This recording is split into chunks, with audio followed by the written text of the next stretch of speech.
Now let me ask you a question. Are you ever scared of the dark? Or do you remember when you were scared in the dark in the past and you just longed to see the light of a torch?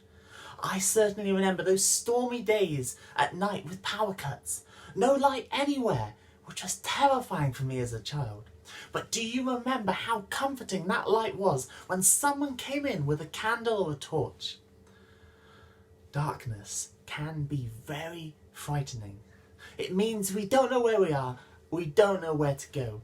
It is like the air around us becomes a thick blanket. It gives us no path forward. We can't even find the torch or the light switch to turn on.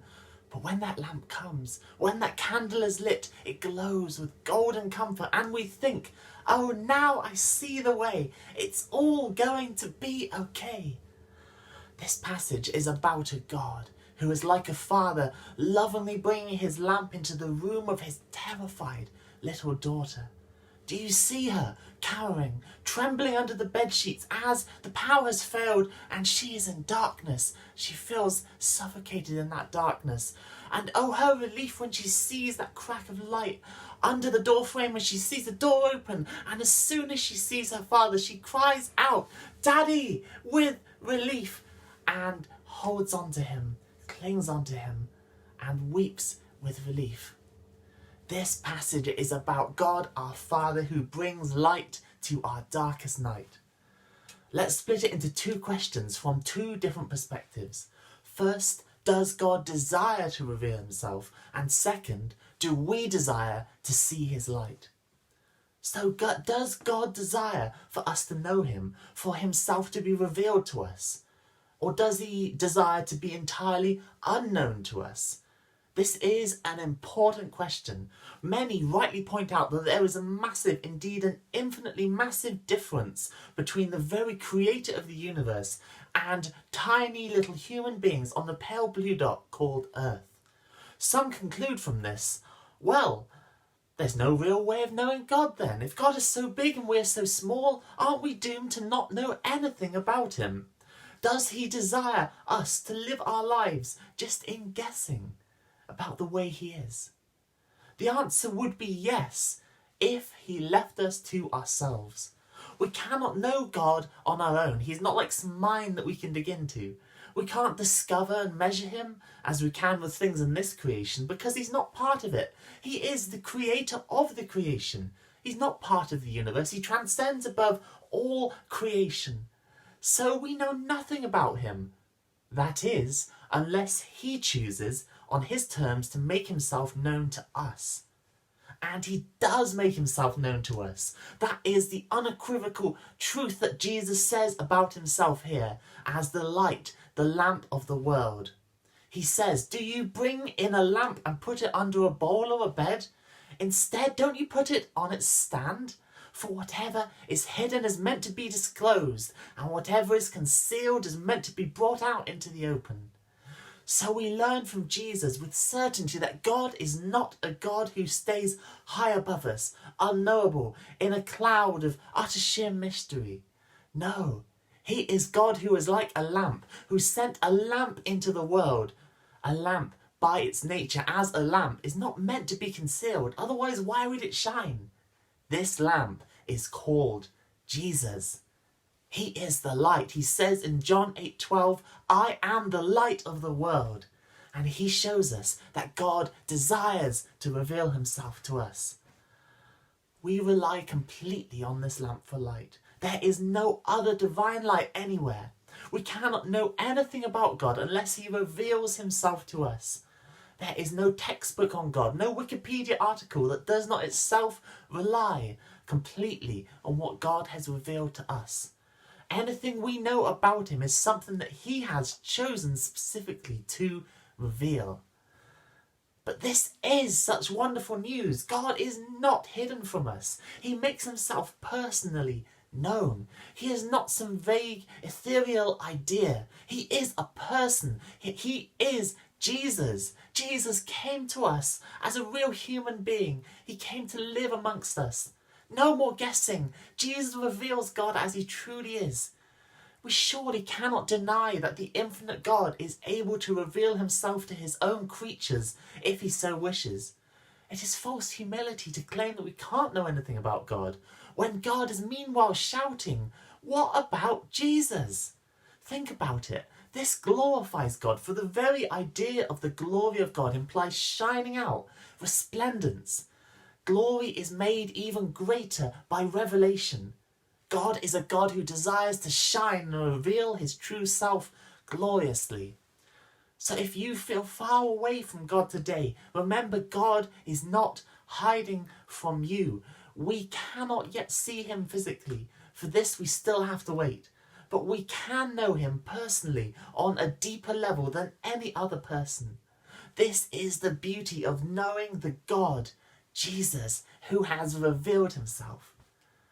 But second, do we desire to see his light? This passage is directly after the parable of the sower, which is about four different soils, and how they received Jesus' message. Which kind of soil are we? Do we treat the message as something casual and allow it to be taken away like birds eating grain from a path? Do we allow it to go only shallow in us, so in hard times it withers away? Do we allow thorns and other things in life to choke it? Or are we the good soil that this message takes root in and brings forth a massive crop? Jesus is a lamp offered to each and every one of us to make our life bright with true, deep knowledge of God. He offers the light of knowing God. But do we care for it? Do we even want to know God? Here's where our response is critical. This is true no matter how long or short you've been a Christian for. This is not just people who are new to Jesus' teaching. This is a message for the disciples, for all the disciples, for everyone. How will we hear Jesus' words? A lot of them are very challenging, very difficult to stomach. I say this because I myself have avoided reading the Gospels a lot of the time because I have to admit, I just felt so uncomfortable.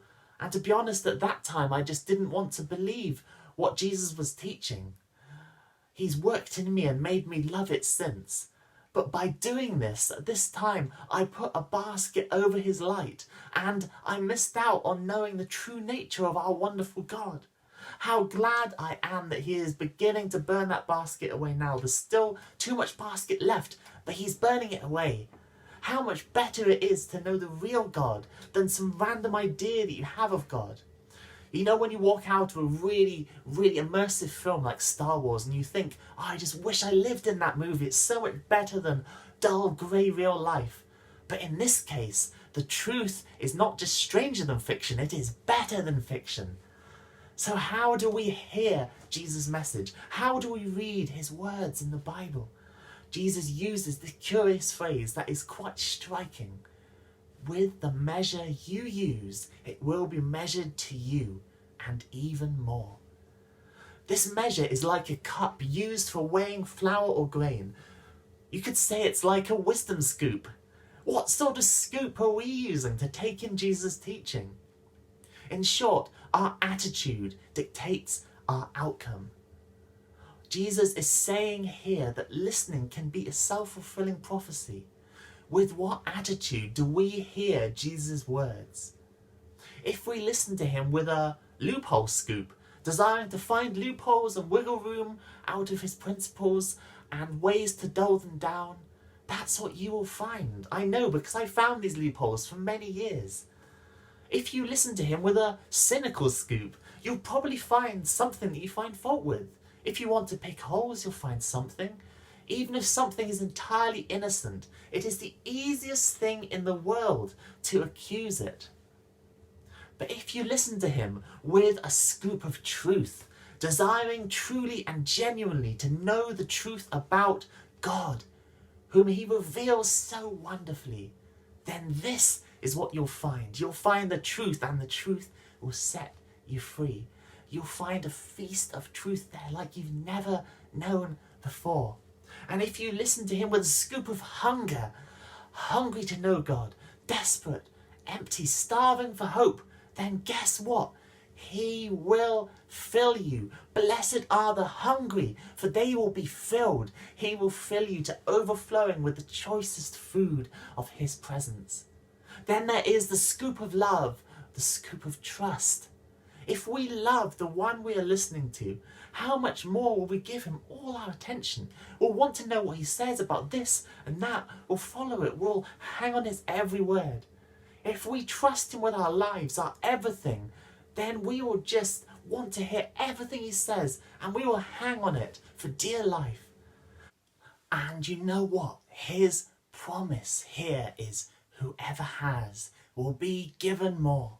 If we have truly sought Jesus and listened to his voice, he promises that he will give even more knowledge of him, even more bright lamplight on his love, and even deeper closeness.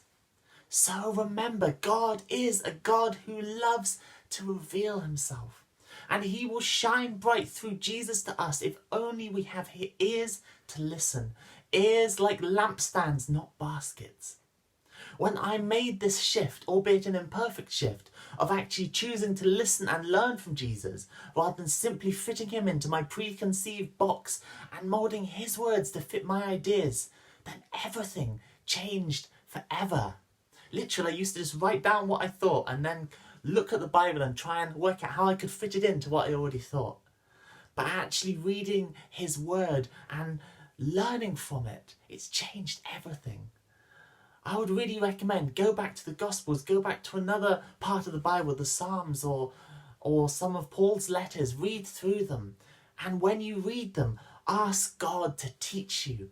Feed off his word, and it will be delicious to your soul. By the measure you use, it will be measured to you. And he will use this, if you let him, to bring you closer to him, to his bright lamp than you have ever been before. And the warm orange glow will shine in the gloomy room. It will shine off your face so that you too will become a light into the world.